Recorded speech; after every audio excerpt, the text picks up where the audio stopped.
Elon Musk remains in the news in one way or another. Either it is his alleged involvement with Amber Heard, or he is in a tussle with some other tech companies. His feud with Twitter is a classic example.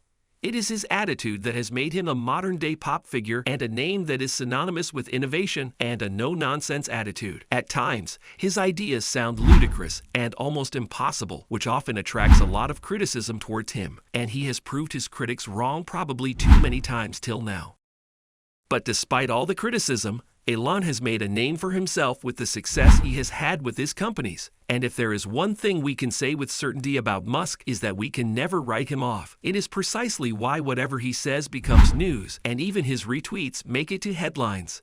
The same happened when Elon Musk tweeted about wanting to build a supersonic jet powered by an electric engine. People initially took it as a joke and rubbed off the idea, but the supporters of the billionaire acknowledged it as a legit plan and believe that Musk is actually working on it. So what exactly is VTOL aircraft? Is Elon really working on VTOL electric aircraft? And is it even possible to build a jet powered by electric engine? Stay with us to find out.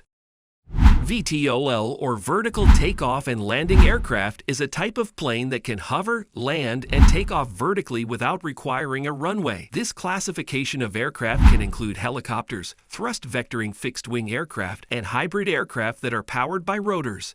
As of now, all of these aircraft require fossil fuel of some sort to operate.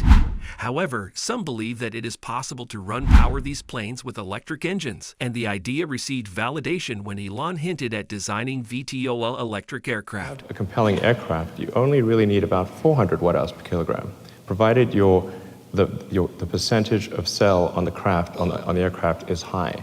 It doesn't need to be anywhere near as high as it is on a rocket, but if it's sort of at the 70% level at 400 watt-hours per kilogram, you can do very decent range.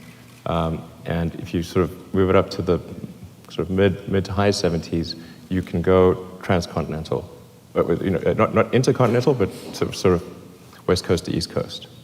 So you need an efficient aircraft, but that's approximately, by my calculations, the numbers you need: 400 watt-hours per kilogram, mid to high 70s cell mass fraction, which I think is an achievable number. Because aircraft have all these unnecessary things like tails and rudders and elevators, not needed. just gimbal, gimbal the electric fan. For some weird reason, gimbaling motors is normal in rockets and not in aircraft. Why not? Okay, well, it definitely plans to get into this business because we love to see how things develop in that particular area. Certainly a very interesting domain. Do you have specific plans?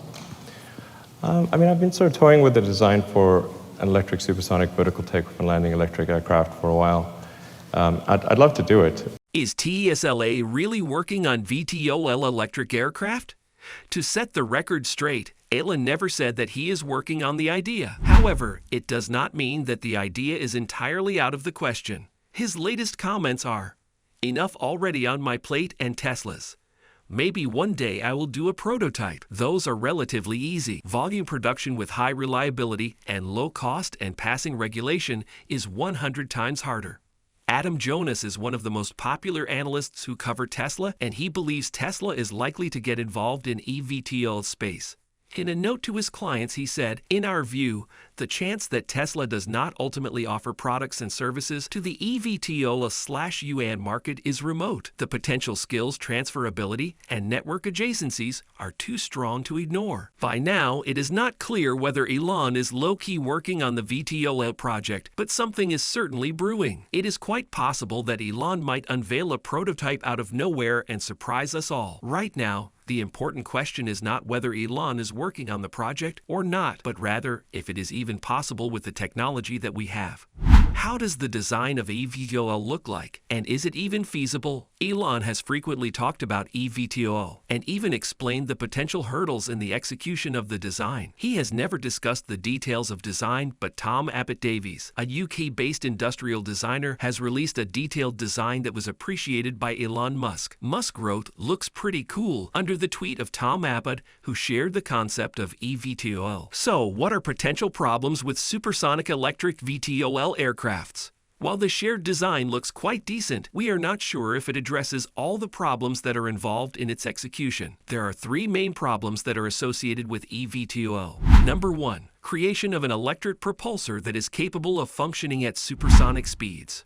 Number 2. Design of batteries to support adequate energy and power required for vertical takeoffs and landings. And number 3. Packing all of the components in a viable supersonic frame. Let's take the propulsor question first. So far, only one supersonic plane capable of landing vertically has been made operational. Lockheed Martin's F-35B is powered by Pratt & Whitney F-135 afterburning turbofan engine, which produces up to 40,000 pounds of thrust. It shows that while designing a supersonic jet capable of VTOL is possible, it requires a very powerful engine to do that. The problems associated with batteries are more likely to be addressed as more and more automobile companies are pouring investment into research and development. Elon Musk himself has had several breakthroughs in research which indicate that technology will reach there soon enough. And that brings us to our third and last problem. Packing it all together in a frame that can support supersonic speeds is one of the most difficult tasks, as developers have to assemble battery cells in a way that minimizes weight while protecting against the damage caused by thermal runaway. Operations at supersonic speed can add to the problem. First, the reactions that generate electricity can slow down because of the cold in the atmosphere. Plus, the air at high altitude is very thin, which makes the battery susceptible to corona discharge, which causes the electric discharge. In essence, the design of batteries has the most significant impact on the assembly of supersonic eVTOL. So this problem is also likely to be resolved again thanks to the interest of multinational corporations in the research to develop new types of batteries. We are certain that a solution will come up sooner or later. What's next? And is building supersonic eVTOL really necessary? Well, sooner or later some company would ultimately build the supersonic eVTOL. Groundwork is all laid up. It is a challenging but nonetheless a possible task. We do not know whether Elon would be the first to get there because he already has, as he said, a lot on his plate, but we are certain some companies will. It could very well be Lilium, because the company has had successes with their 5 generations of VTOL aircraft. Plus, it is the need of the hour because of the rapid climate change. Airliners are amongst the top industries that release greenhouse gases. The invention of eVTOL can cut down emissions significantly. eVTOL for intercontinental flights is a very long shot, but intracontinental flights are very much on the cards. We have to wait and see whether Elon would seize the opportunity or any other company would step forward first. Thank you for watching this video. We hope it was fun and informative. Stay connected with us to learn more about news and gossip about the tech world. We're signing off for now, and we'll see you in the next one.